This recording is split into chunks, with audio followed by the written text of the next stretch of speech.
I guess just don't be afraid to ask for what you want. Don't suffer because you feel like you can't ask. They can only say no, right? And if they say no, then you say, okay, well, I'm going to start looking. Bye.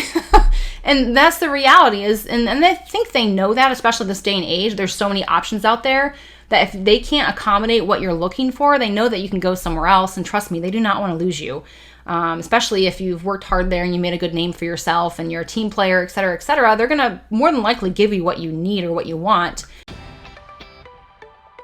I'm Jenny Finnell, CRNA and founder of CRNA School Prep Academy. I have always had a passion for helping those who aspire to become a CRNA.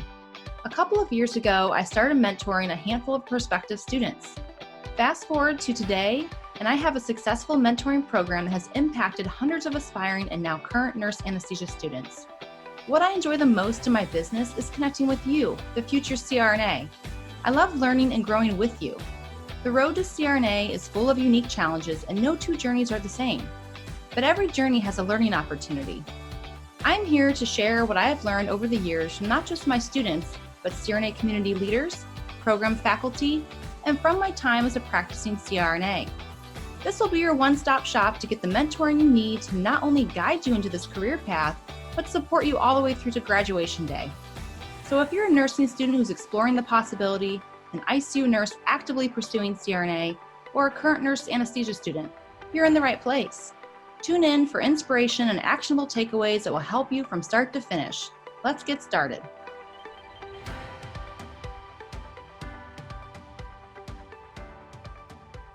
Hey future CRNA, another daily dose of inspiration from a CRNA School Prep Academy student. After 3 years of applying and a lot of rejections, I finally got an acceptance letter to one of my top choice schools. Coming from a background of being told and treated like I'm not good enough for most of my life, the mental gymnastics I had to do was real. For the past 3 years, I have purposely been putting myself in a position to be told I'm not good enough. And I was told that many, many times. The difference is, since becoming a nurse, I know that I am good enough. My socioeconomical and educational background was not so great growing up, and nursing was my second career. When I was younger, I lacked confidence in my educational capabilities as a young adult, and it was not until I went back for nursing that I realized I could be smart enough. I wrecked my GPA when I was younger, so I had to work hard to correct it. I did that in nursing school with my BSN, but I had to be extra aware of what programs use the last 60 credits or nursing degree calculations. Despite having 6 years of ICU experience and 10 years overall, I had to return to the ICU to gain recent experience, which when you have a cushy IR cath lab position was no easy task. But I can say now that it was worth it. I'm going to do this and I cannot wait to get started. I would like to thank CRNA School Prep Academy and all the resources and support that is available. Thank you, Jenny and Richard, and everyone else for making our dreams a possibility. Start date, June of 2023, SRNA signing out. Congratulations, CSPA student. If you're listening, I know who you are. I'm so incredibly proud of you. I know you've been at this for a long time. So those of you listening to this story, if you can relate to the feelings of not being good enough, I hope this story hit home. And let me remind you that you are too capable of achieving your dream of becoming a CRNA. If you're not already signed up for our free Future CRNA newsletter, be sure to do so now. Pause this episode and go click the link in the show notes in the comments below. Cheers to your future. I'm rooting for you. Now let's get back to the show. What are some things to consider when looking for your first job as a CRNA? In today's episode, I'm going to reveal 4 things that are pretty standard that you should be considering and really evaluating prior to taking your first job as a CRNA. And then I have a 5th thing that I now consider whenever I'm looking for a job. And it's the 5th thing is kind of something that I didn't discover was really, truly important until I actually had made a mistake. So I'm excited to share with you what that is. So hopefully you do not make that mistake. So let's go ahead and get into today's episode. Welcome back to CRNA School Prep Academy. I'm your host, Jenny Finnell, CRNA of 8 years and founder of CRNA School Prep Academy. So I want to do this episode where I kind of walk through the things that I think you should be considering and thinking about. Some of them may be, you may be, kind of self-explanatory, but I want to kind of walk you through my thought process and kind of share with you my experiences about all these different categories for you to consider. And I also want to enlighten you the fact that there's a 5th thing that you may not be thinking about. And I also want to share kind of how I think it really, all these things, honestly, we're going to fluctuate through your career and in different life phases. So let's go ahead and get into number 1. So Number one is work-life balance. So you're probably like, okay, everyone wants a work-life balance, but what does that really mean? And where you need to get really clear on a work-life balance is, what does that mean to you? Because it's going to be different for everyone. And I don't think you should gauge your best friend who's also graduating what they want. Because if you do that, you may find yourself not necessarily enjoying because you didn't accomplish truly what you wanted, but they're happy, right? So when I say work-life balance, all positions will come with what they consider a full-time FTE, full-time employment. So, some places, I worked at a place, their full-time FTE was 46 hours a week, which was a 12, a 10, and 3/8. I did not like that. I knew I was not going to like that. But at the time when I was moving from city to city, I had someone who I knew who worked there. And I equally was excited about doing regional experience. I was like, well, I'll make it work for a period of time. But I told them when I took the position that I wanted to drop to 36 hours a week as soon as I could. So I made that kind of like, I will take a job here, but you're going to drop my hours down to 36 hours a week as soon as it's humanly possible. Which I think I started in June, and by September I was 36 hours a week. So it didn't take too long. So yeah, work-life balance. For me, when I first graduated from CRNA school, we didn't have kids. And so I had a lot of time. And I was also equally incredibly motivated to make a ton of money because, well, when you're in school, you're broke. You're broke as a joke. And you had a lot of student loans. I had a 13-year-old car. We didn't have a house. We didn't have much to our name. So, I just was okay with working a lot. And so when I took my position, I did 40 hours a week. Now I think I started off as 8-hour shifts, and then, did I start there? I think I went to 10. I did 12s and 13s. That's right. So I think I start all new grads, at least they're off on 8-hour shifts for like a couple week orientation of sorts. It's really more like, here's your room. You have a backup person if you need anything, but it's not like you get a full blown orientation. It's just like you have a resource person if you need. But we did that for a few weeks, and before we were completely like fly, which is actually pretty nice. Some places don't even give you that. So anyways, that was 8s. And then I think I went to 12s and they actually did like a 13, 14-hour shift there. So you could do like 13 and a 14. And anyways, you could be flexible with whether you wanted 40 hours or 36 hours, you could be flexible in what shifts you work. They were really good about that. I think I tried 10s for a little bit. I kind of just toyed with all different types of shifts.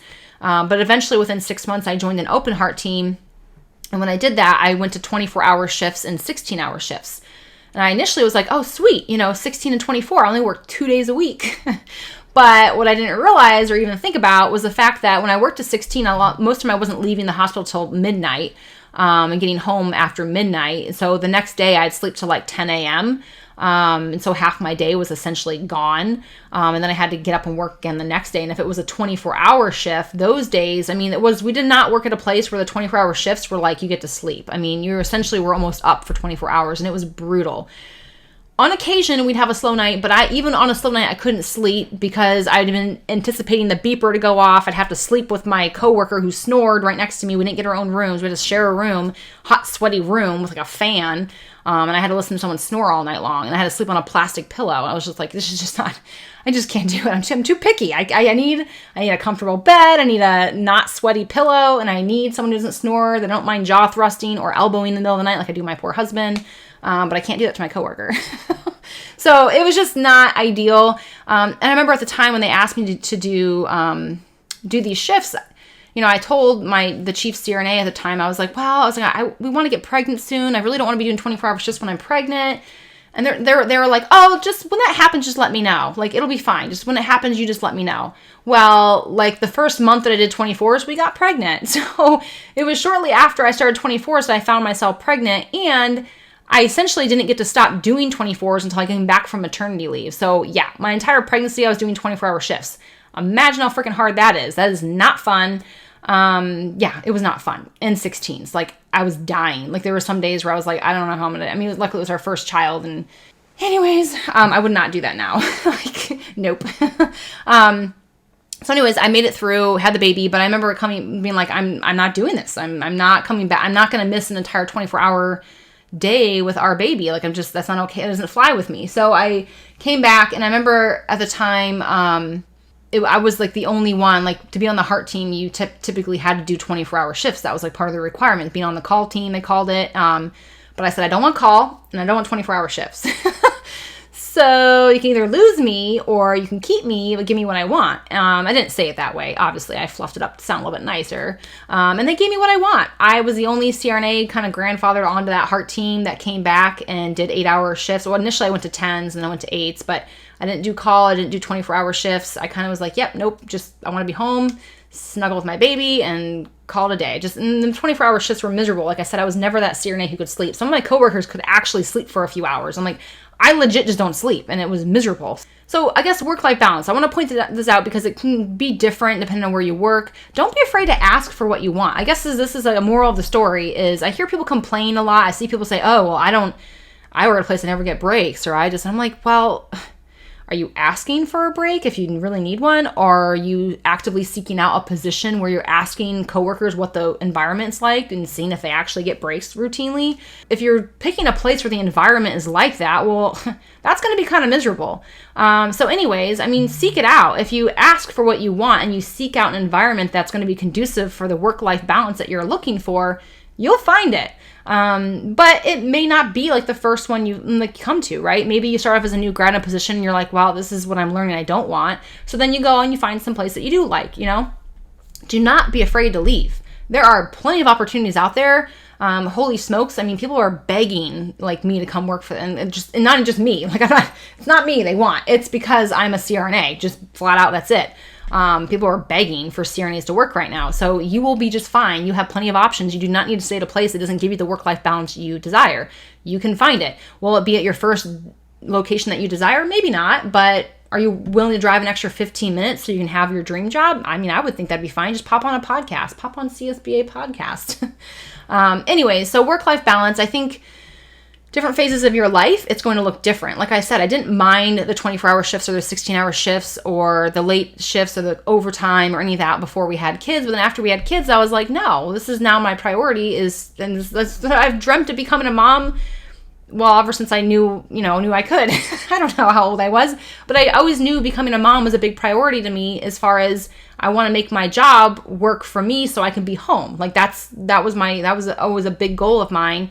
Even when I was deciding to go back for CRNA, I remember thinking, well, that's going to be beautiful because then I could work part-time, still make a good income, and be home more, which is what I wanted. I didn't have that as a kid. Like my parents worked like 50, 60 hours a week, both of them. And we were always in daycare. We never had family meals together because they just didn't have time.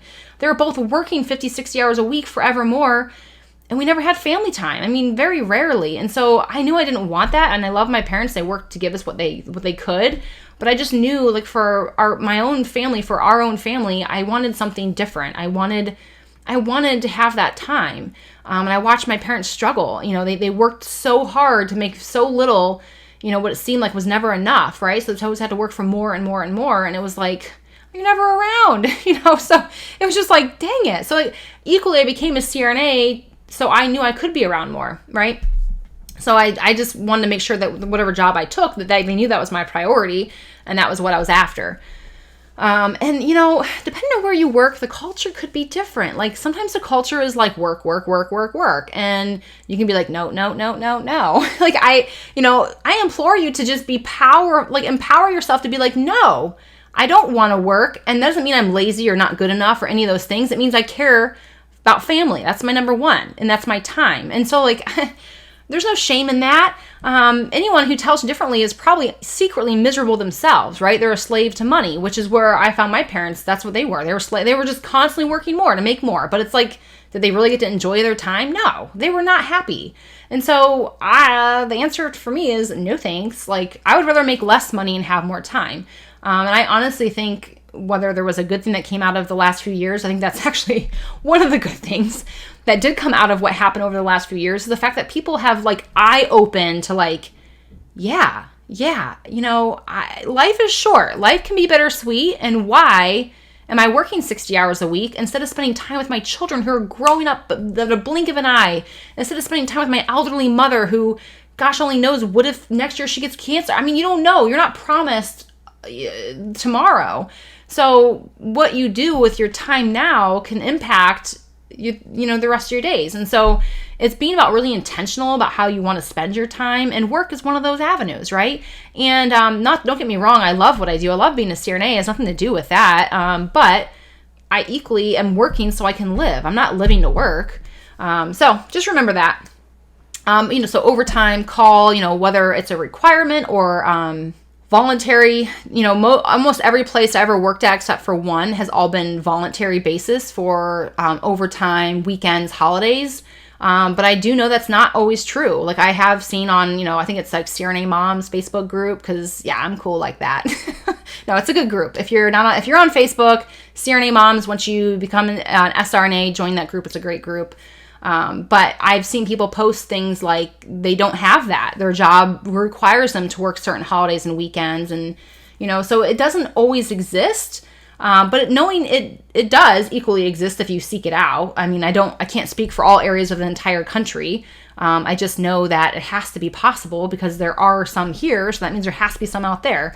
But maybe research that, before you pick what state you want to practice in, right? Maybe you can research that and talk to CRNAs what their work-life balance is, what are some different jobs they've held, and what are their flexibility of those jobs.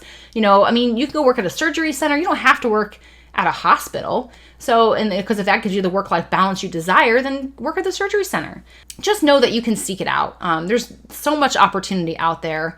So that's number one, work-life balance. What do you think will work for you? And knowing that no matter where you are in life, maybe you're in CRNA school right now and you already have 3 kids and you're like, yeah, it's all about my time now, baby. I get it. I'm right there with you, mama or dada. So I totally understand. Well, then look for a job that's going to give you incredible flexibility. Look for something that has high vacation, no mandatory holidays or weekends or anything like that. Has flexibility in the shifts that you work, meaning can you work 8s, 10s, 12s, 13s, 24s, 16s, whatever you want. Like look for a place that gives you flexibility, right? But maybe you're more like me when I was done with school, where I'm like, I have a dog, I don't have anything. I have my husband and my dog, so when I graduated school, I was like, give me the hours, baby. I want the money. So for me at that time in my life, I wanted the experience and I wanted money. Those are my 2 really top priorities when I graduated CRNA school is experience and money. And then after we had kids, it became work-life balance and money. But then it's funny, after our son got to be about a year old, I started getting like incredible homesickness. And I never thought I'd be that person, because as a child, I couldn't wait to get out of the house. I couldn't wait to move away, not like out of the state move away, but enough distance to where it wasn't super convenient to go home away. I was like, get me out of here. I want to be free. I'm a butterfly. I'm going to fly away. But then it's funny, after I had kids and, growing up, one of the things that was one of my favorite memories and one of the most impactful things that I had in my life as a child was my grandmother and my grandparents. Like they routinely would watch me every summer. It was just, and I got to realize how precious that was, because my grandma passed away and actually I was like 9 weeks pregnant with our son, our first, and she passed away. And I remember thinking like, gosh, I really wish she'd met her great grandchild. Like it was like kind of bittersweet, where I realized after we had our son, after about a year, I was like, I want him to know his grandma. I want him to know all of his grandparents, both grandma and grandpa. Don't get me wrong. I say grandma because that's who I spent most of my time with. My grandpa always worked. But that being said, I developed this severe homesickness where I felt like I was missing out, like, FOMO, fear of missing out. And I didn't want that for our children. So I ultimately knew, after fighting it for well over a year, that we had to move back. Like I had to move, but to be closer to family. So at that point in my life, instead of pay and work-life balance, it became location and work-life balance, right? I didn't care about the money anymore. I'm like, whatever you pay me, if you're kear where I can be closer to family and you give me my schedule, I'm yours, right? And in fact, you can still buy me that way. Give me the schedule I want and keep me in a decent location where I don't have to spend tons of time on the road, and I'm yours. Like, I don't get me wrong, I want to make money, but I would take a job paying less if it kept me, close to home and gave me the schedule I wanted. Like, that's what I care about the most. And so as you can see, my priorities and what I'm looking for in a position as a CRNA have shifted quite a bit. We've only been parents for like 6 years. So in 6 years, my priorities have shifted 3 different times. So yeah, I think just recognize that that's going to be the case. It's not always going to be. And so what's going to happen, what you're going to find is maybe that dream job you first took out of school may not be your dream job once your priorities change. Or are you going to be able to shift your priorities and stay at the same location? Maybe or maybe not. Like I said, I had a demand that I come off the call team. I had a demand to give me 8-hour shifts. And I said, I mean, I don't remember how I phrased it, but I just said, I loved being on the open heart team. I really did. I was going to be incredibly sad to leave that because I loved it. But I was willing to leave. I was willing to say, I'm not going to be able to be on the heart team anymore if I can't get the hours because my priority now is my baby. And so they, luckily, the chief CRNA that worked there, she was, had 3 kids of her own, and, she just was super sweet, and she got it. She's like, totally understand. I was there once too, so it worked out in my favor where they made an exception. So I guess just don't be afraid to ask for what you want. Don't suffer because you feel like you can't ask. They can only say no, right? And if they say no, then you say, okay, well, I'm going to start looking. Bye. And that's the reality is, and I think they know that, especially this day and age. There's so many options out there that if they can't accommodate what you're looking for, they know that you can go somewhere else. And trust me, they do not want to lose you. Especially if you've worked hard there and you made a good name for yourself and you're a team player, et cetera, they're going to more than likely give you what you need or what you want. Obviously within reason. You can't say, increase my pay to $500 an hour, but within reason, if you bring back a market study and say, hey, this is what I can get paid to work here and I'm considering taking it, but I don't want to leave here, negotiate. So funny story, and I can't get into details, and but that's essentially kind of what I didn't even try. I was not trying to do that, but that's essentially kind of what just happened to me is, we got a pay raise because essentially there's another place who was begging for me to come work. And I was like, wow, that's a lot of money. I should just do it. So I did. And now I got a pay raise to work at the place I actually want to be more often. So it was like a win-win. I was like, oh, well, this is cool. And again, I had no idea. Like it wasn't even what I was attempting to do, but it just goes to show that, places are in desperate need, and if they think they're going to lose you, they will find a way to keep you. Pay. Let's get into pay, because we've already been talking about money. So, salaries for CRNA, it's so hard. Everyone's like, what does CRNA make? Well, it's kind of hard because it depends on where you live. It really, really does. If you live in Manhattan versus, Mansfield, Ohio, which, I'm in Akron, Ohio, but Mansfield, Ohio, it's going to look dramatically different. But also, buying a house in Manhattan and buying a house in Mansfield equally look dramatically different. The cost of living is very different. Where I've been traveling to work 1099 as a CRNA lately, gas is always so much cheaper, and it's only like an hour away from where I live, and I'm like, man. But it's just because it's a smaller city. It's a smaller little, rural kind of hometown, right? So you can get gas a little cheaper down there.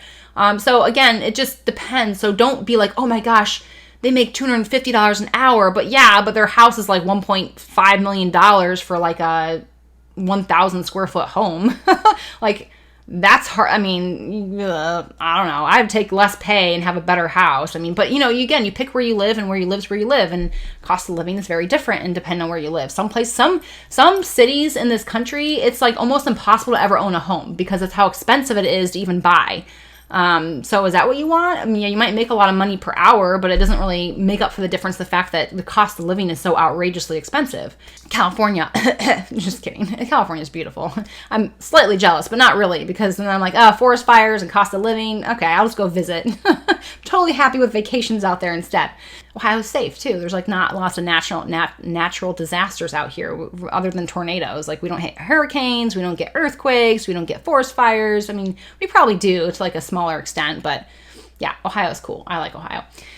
Pay can range. I've been practicing for 8 years, and it's dramatically changed even in 8 years.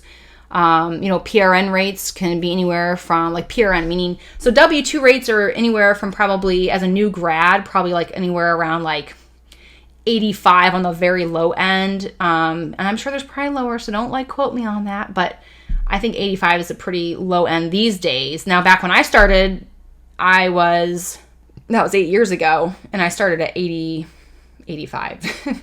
So if you're getting paid $85 an hour now in 2022, it's very much so on the very low end. But I would say more like 96 is probably like where people tend to come in now, 96 per hour for a W-2 position. Some places are 100, some places are 110. So know that there's a range. So don't be like, oh, but there's some, but yeah, I get that. Like there's going to be something different everywhere. Like I can't possibly quote you on every single facility all across the country. I'm just trying to give you ballpark figures here.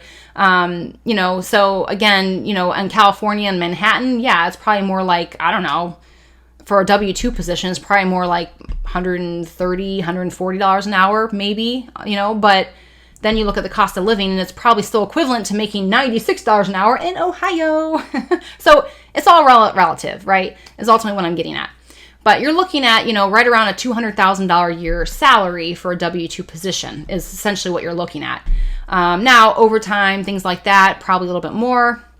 My first year out of school, I made $196,000, and that was 8 years ago, and that was with me working some overtime, and my base pay would have only brought me in about $170,000, so I made an extra almost $30,000 just from overtime.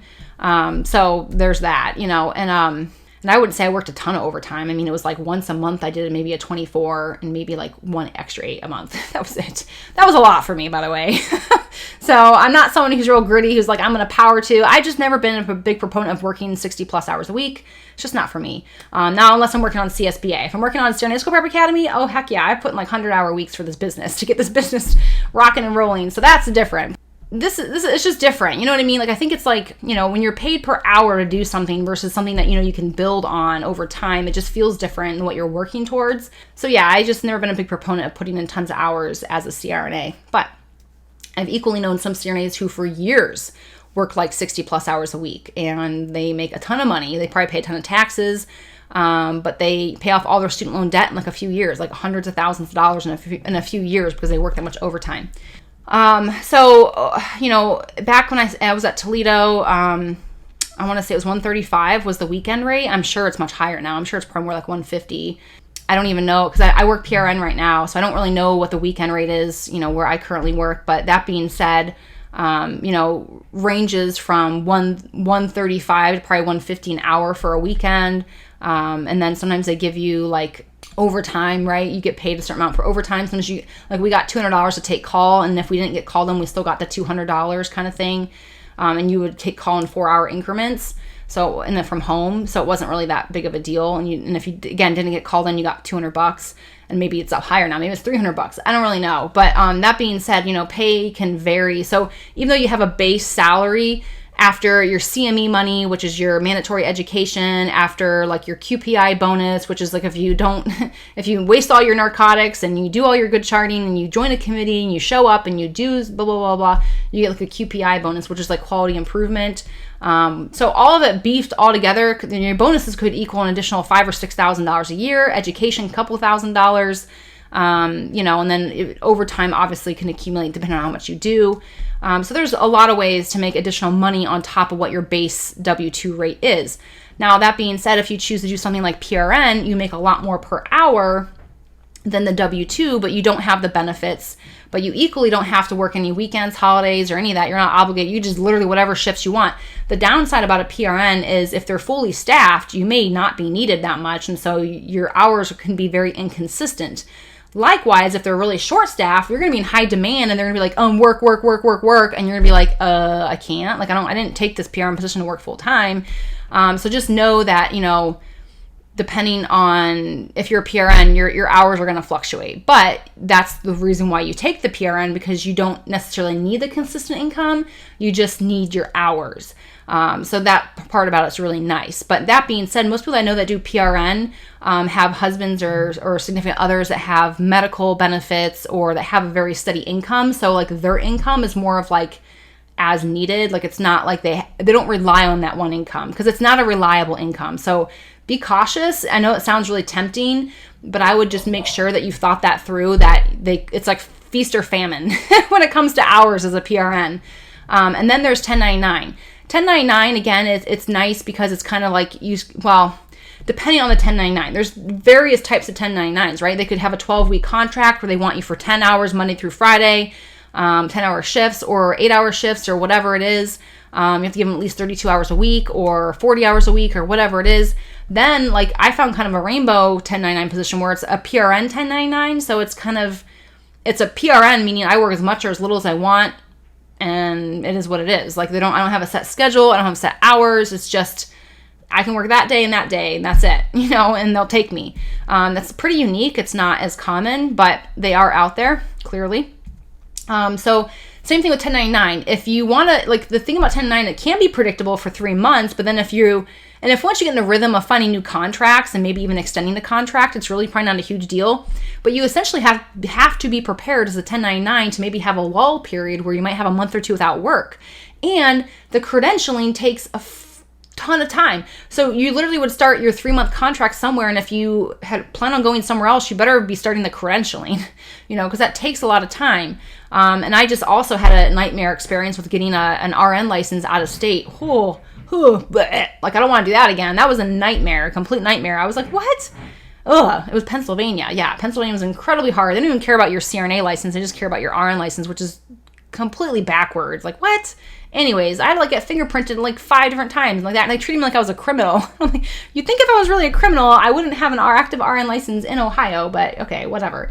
It was just such a nightmare. It took forever. It was like all this back and forth. Not a pleasant experience. So that being said, I got a temporary relatively quickly, which cost more money, but it took like over 6 months to actually fully figure out how to get a real license there. Anyways. So just consider that if you do 1099, that you may have additional hoops to jump through. You also have to be very cognizant. Obviously, you don't get benefits, right? Health or anything like that. You have to pay your own malpractice, which right now I don't work more than like 1,000 hours a year. I think is what the policy was, and I think it's like $70 a month or like $800 a year or something ish. So it's not hateful, but it's still an expense, right? And then I equally have to drive an hour there, an hour back. So now when gas was up to like $4.50 an hour or $4.50 a tank or gallon, oh my gosh, I don't even know what I'm saying right now. $4.50 an hour. It was adding up. Right? I was spending like over $200 a month on gas. It's come down luckily since then, but that adds into how much. So they might lure you in with this high per hour thing, but when you consider your time is valuable. I always consider my time now. That's 4 hours. If I'm doing it twice a week, that's 4 hours of my time. What's my time worth? In dollars is what I'm saying. You got to think about your time in dollars, and minus that, and then take the money in gas, and then take the malpractice, and take if you have to pay extra for benefits or whatever. Chop that off, then take 30% away from what they're paying you and save for taxes. So if you really consider all of those things, you actually chop off a pretty good chunk per hour of what they're actually paying you versus an actual W-2. And I hate to say that, but it is a headache. It's a headache. Let's just be real. It's a headache. It's nice because of flexibility, but it's a headache. It's just annoying, just like, oh, I got to do this. And I got to have a separate LLC, bank account, credit card, it's just annoying. I mean, yeah, it's doable, but it's work. It's more work. It's more effort. So anyways, just something to consider there. Definitely want to make sure you're keeping a separate savings to put your taxes in, because if you don't, you don't want to get Uncle Sam coming after you. He will. So that's kind of covering pay. And then retirement and benefits. This will look very different. Like I know a facility does not offer hardly diddly squat for per hour. Like their hourly rate is incredibly low compared to like the area standard. Even the entire state, but their benefits are so good that people flock there to work because their retirement is the OPERS. It's like the state retirement system, and it's not nearly as good as it was 10 years ago, but like for the most part, you put in your 20, 30 years and like you get to retire on the same income that you made as a CRNA. Like that's pretty cool. Like, people are like, oh, when I retire, I'm going to take a giant pay cut from what I'm used to making as a full-time employee. There in that system, if you do it right, you get to retire making the same amount as your highest paid year as a CRNA. Like that's a heck of a benefit. So people take the lower per hour pay knowing that they're going to be set for retirement. So again, you have to consider that, where I've worked other places, like the retirement's like 3% match, and if you're not putting your percent into it, you're, what is it, $18,000 or something like that a year that's max. I can't remember, right around there.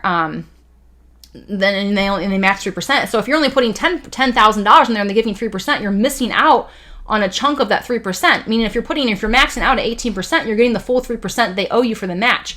If you're putting less than that, you're leaving money on the table. So essentially, if you're not maxing out your retirement at a place that gives you any kind of match, you're leaving money on the table. So consider that coming out of your income, because you really need to be doing that.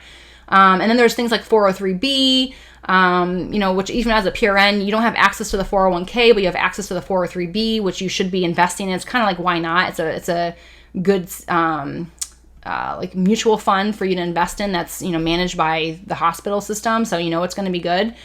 Anyway, so there's that.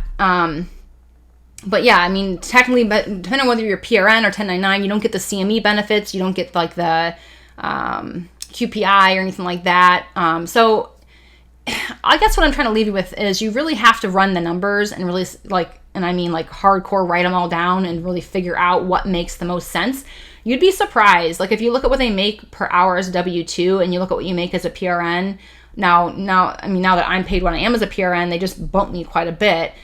It actually works out. But prior to that big bump, I was actually probably making less than a W-2 because if you consider the benefits and not malpractice, but like the retirement and things like that, I was actually probably making just as much as someone who was a W-2.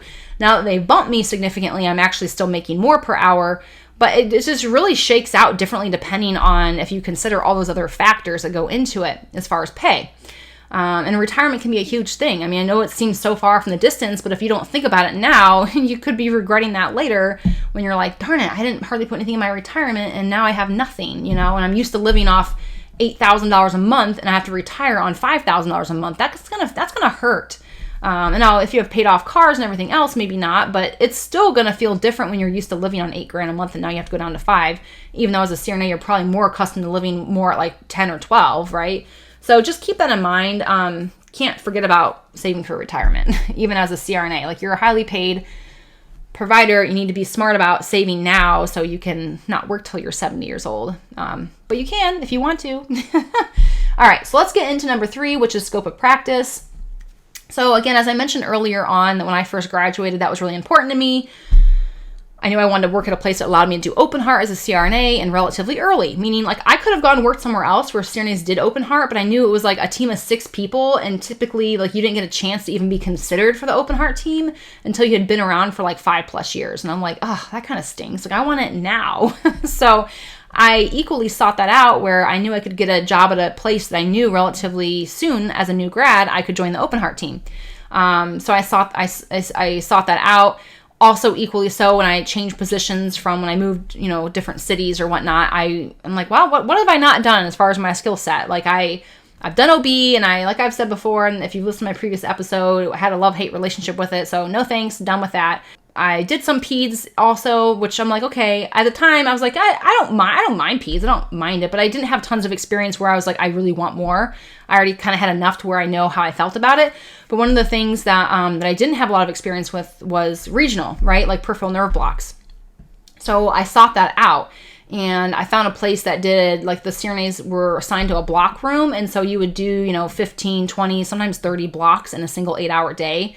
It was like it was a lot. Talk about fast pace. So anyway, so I sought that out. I did that. Actually found myself not being super happy there. Not because of the regional experience. The regional experience was great. I mean, but there was things, and I'm not going to get into it in this episode, that they were bothersome to me. But through that experience, it kind of led me into what I'm going to talk about as my last piece that I want you to look for when you're looking for a job as a CRNA. But essentially with the scope of practice, I truly feel and believe that if you seek out what you want, you will find it. And that goes for your experience. Like you don't have to do it all. And that's one of the things when I, realized about a year or two into my career was like, I'm like, I want to do it all. I want to do OB and peds and regional and neuro and everything. I want everything. But then you don't get to truly specialize in one thing, and you're kind of spread thin. To really truly specialize in cardiac, you mostly have to do cardiac. If you want to truly specialize in OB, you mostly do OB. If you want to specialize in regional, you mostly do regional. So remember that. It doesn't mean just because you spend 3 or 4 years of your career focusing on regional that you can't go do OB. You easily can. Same thing if you did OB for 3-4 years, but now you're like, I want to go back and do some peds. Go do some peds. Obviously, keep that in mind when you're doing something like just OB. Can you pick up contingent somewhere else where maybe you occasionally work on some peds so you have some under your belt? Like where I took the job to do regional, I had not had regional since I was a student. Like I had literally not done a single block since I was a student. And I told them that on my interview, and I'm like, I'm game for learning on the job. I'm like, but I have not had a single block. I can show you my numbers from in school. I've done central lines and things like that. So I'm and A lines and ultrasound guided IVs and things like that. So I'm familiar at least with the ultrasound, but I'm, just haven't done regional blocks. So, but they were like, yeah, it's cool. We'll just do all the on the job training. We do it routinely. It's pretty standard. No big deal. It was no big deal. But then that being said, I took a job at a peds hospital, and I really truly think one of the reasons why that position, now, A, they were probably pretty desperate. Let's just be honest. But then B, I had done some peds at Toledo and was able to get good recommendations from that hospital where I had done some peds. So I was able to kind of mold my experience because I got a little bit of a lot of different things, but I really put my focus in one area. Equally so, I just took a 1099 and I'm not planning on doing open heart there. But the fact that I had that experience, if I needed to cover EP lab, and do some cardioversions and things like that, no big deal. I did that all the time. So they were excited to see that experience because while they don't typically put their 1099 locum people in those types of cases, they knew if they were in a pinch, they could because I felt comfortable doing those types of cases. It was like my second week there and I did a FemPop. I was like, cool, I hadn't done one of these since, back, when 4 or 5 years ago. So is that right? Like 3 or 4 years ago? That's crazy. Anyways, so it was kind of nice, again, to do a vascular case again. And they equally knew that I had the experience to feel comfortable doing it. So it just goes to show that, yes, you cannot do it all, but in the beginning, especially if you kind of open your experience to just kind of being more broad and then narrowing in your focus, once you get that broader experience, you might serve yourself better to go from place to place. But do not be afraid to apply to a position that you have no experience doing, meaning if I had no peds experience, I still would have applied and would have been a longer onboarding and adjustment. Yeah, it still was a pretty big adjustment, if I'm being honest. It was a lot. I remember thinking, what did I do?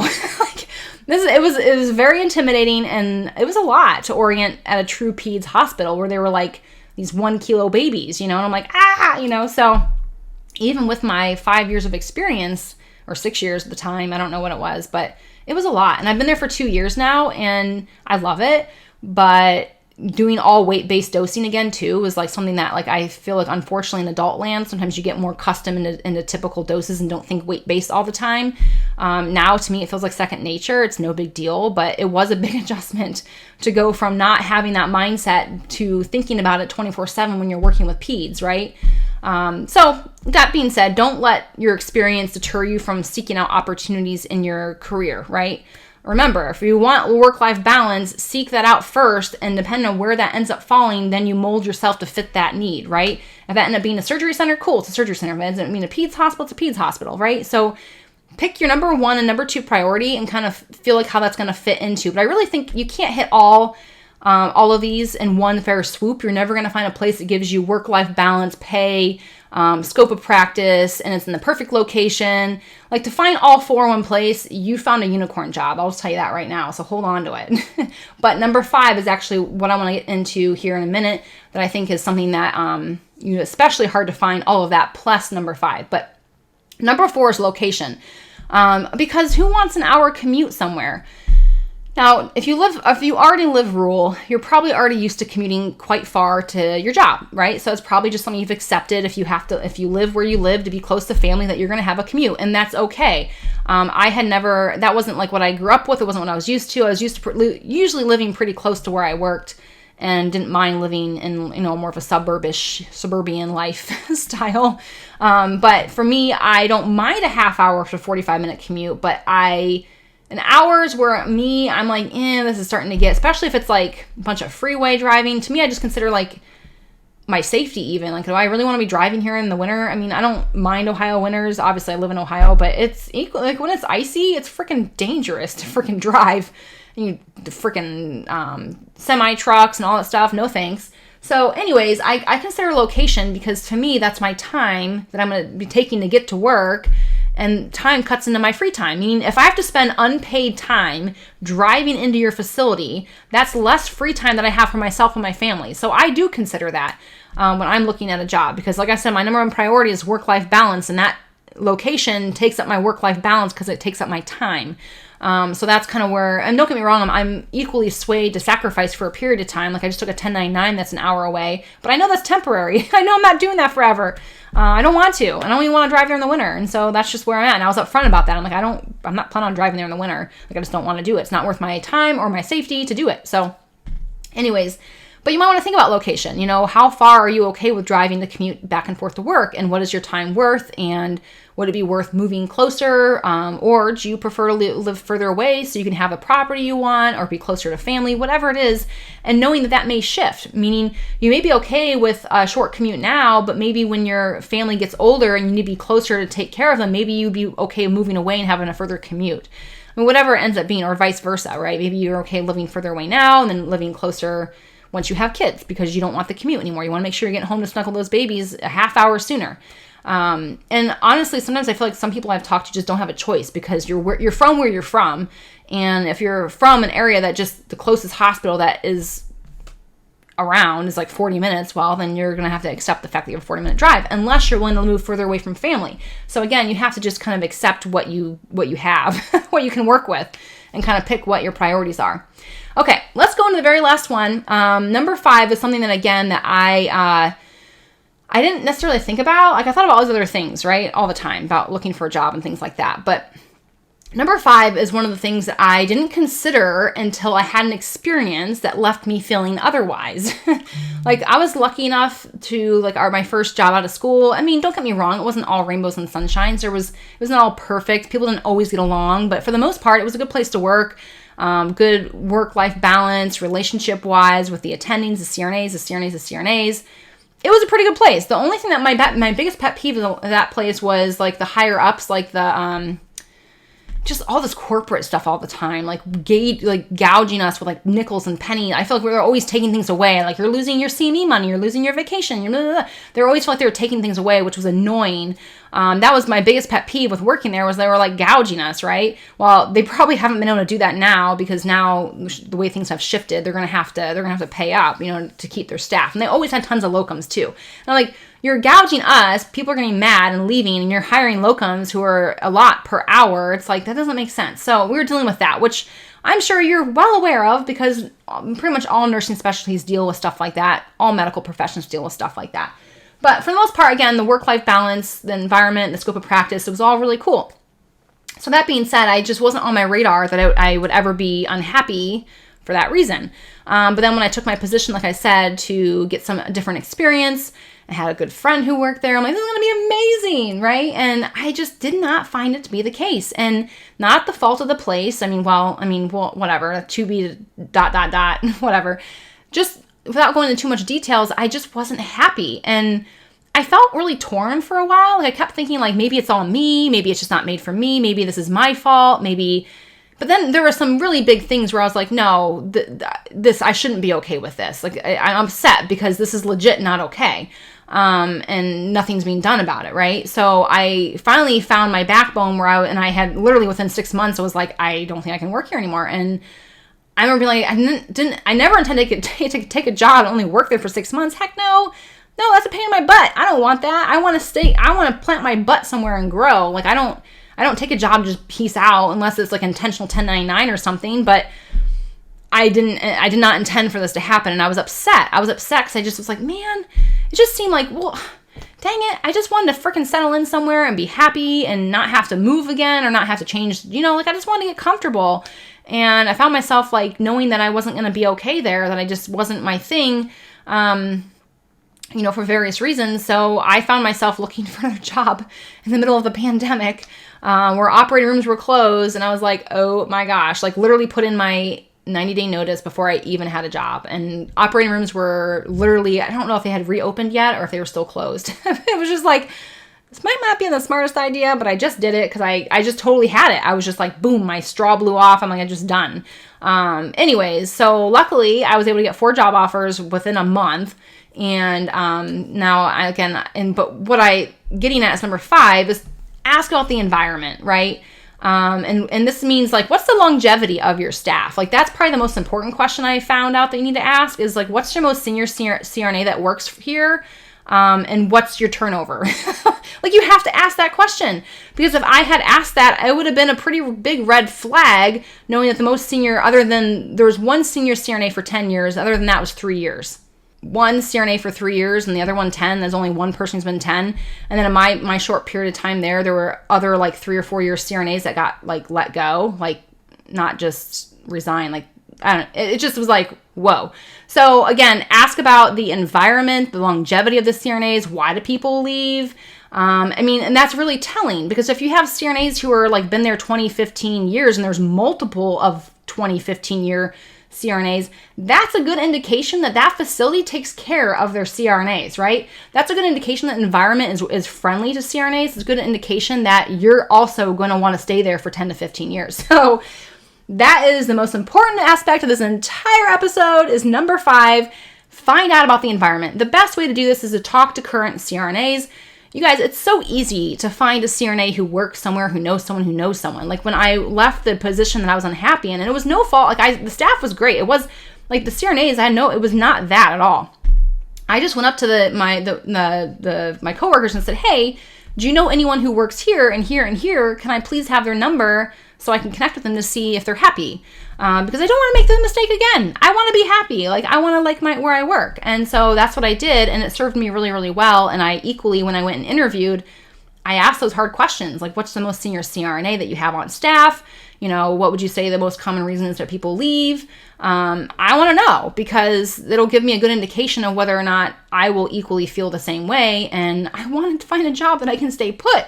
It doesn't equally look great on your resume to have you bounce around every year from hospital to hospital to hospital. It's like, I want to grow roots. I want to feel part of the team. And I think the only way to do that is to stay put for a while and get the experience, right? So that was my big takeaway from me jumping around different jobs, is to really find out what the environment's like, talk to CRNAs that currently work there, and find out if they're happy. And if they're not, find out why. If they are, find out why. That is by far the best way to find out. One of the other things I made sure I asked about in my interviews was the communication, meaning, what's the communication like here? Because that was a huge pet peeve that I dealt with, that I had no idea that it's so important. It's so incredibly important. It causes so much of my stress and anxiety with that. So I was like, what is your communication like? What's your team building activities like? How often do you get together outside of work, as a group, as a company? That's important. It really, it plays a bigger role in your satisfaction than you might realize. So I asked those questions on my interview, and the place where I currently work, again, I was blown away by the chief anesthesiologist, what he had to share with me. And just small world, but that same chief anesthesiologist just so happened to be someplace where I trained in school. And so I actually didn't know him, but I knew him because we had worked together. Our paths had crossed when I was an SRNA, when I was in anesthesia school. So it was funny. So I was like, I know you. And he's like, oh yeah. It was a long time ago, but he had a whole mouthful of things to give me on how he works towards what I had concerns about. Like, that was really reassuring to me, knowing that he equally knew what I thought was important, and this is what they do about it. So, like, that's kind of where I was when I was on my job interviews. And that really solidified the fact that even though I wasn't 100% comfortable going all to peds, and I even told the chief CRNA, I'm like, I don't know, I'm kind of nervous. Like, I feel like I'm making this big leap into peds where, like, I never honestly anticipated just being a peds CRNA.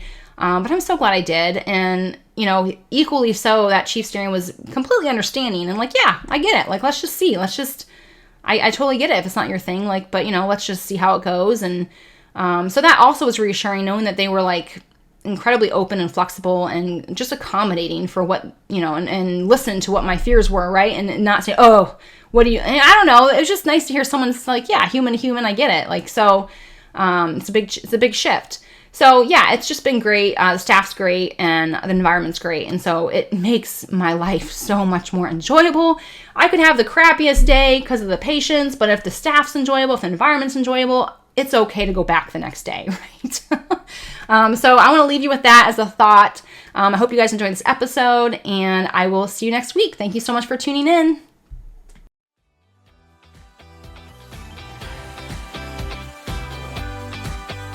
Hey, future CRNA, as always, I appreciate you and your loyalty. Thank you so very much for tuning in this week.